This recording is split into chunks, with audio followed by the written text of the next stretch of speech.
Amid heightened tensions, US and European officials have warned that Kremlin threats against NATO countries may intensify if Ukraine uses Western-made missiles to strike Russian military targets.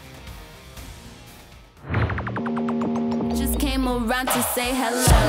I'm so fly. You took a nosedive. Careful when you play on my level. For you it's so. Hey, hello. Motorola Razr 50 Ultra. Flip the script. Hello, Moto. Bloomberg reports that Russia could respond with sabotage, cyberattacks, or other hybrid operations, with experts suggesting the possibility of targeting US forces in regions like the Middle East. Ongoing US-UK negotiations involve Ukraine's request to deploy British cruise missiles, supported by US navigational data, which could target Russian military installations. No final decision has been made, according to officials. US President Joe Biden and UK Prime Minister Keir Starmer discussed the Ukraine war during their recent meeting, stressing that Putin must not be allowed to prevail in the conflict. The United States is committed to standing with you to help Ukraine as it defends against Russia's onslaught and aggression. Putin will not prevail in this war, and the people of Ukraine will prevail. Starmer emphasized the critical nature of the coming weeks for the war and reiterated the importance of continued support for Ukraine. And it's really important as great allies, that special relationship, to have this time to talk about the global issues you have just identified, starting, of course, with Ukraine, where I think the next few weeks and months could be crucial. Very, very important that we support Ukraine in this vital war of freedom. Russian President Vladimir Putin warned that any such actions would make NATO countries direct parties to the conflict, and indicated that Russia would respond accordingly.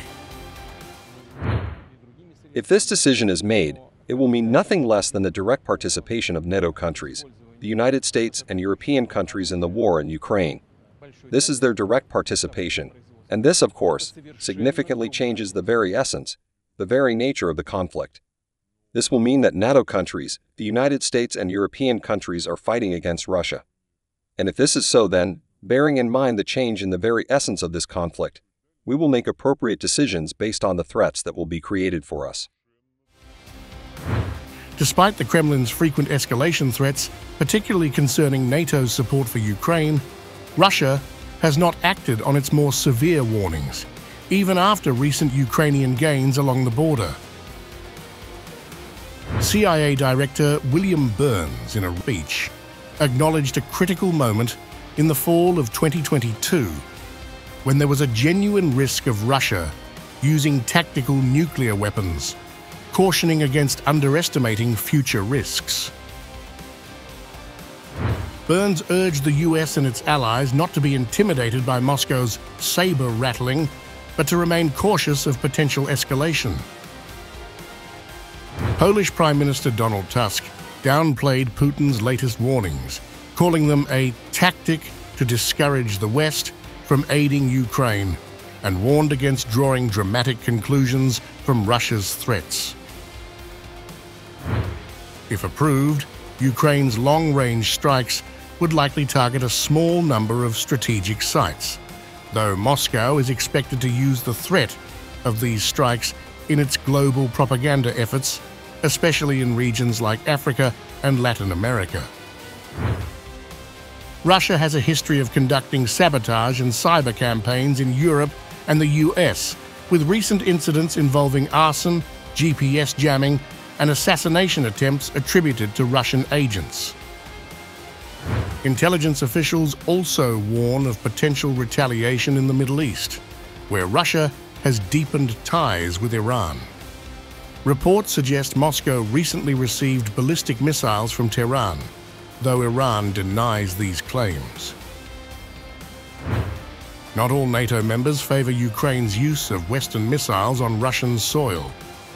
Italian Defense Minister Guido Crosetto expressed concern, arguing that such actions could push a ceasefire further away. As the situation evolves, Western leaders remain wary of Russia's threats, but committed to supporting Ukraine, though the potential for further escalation looms.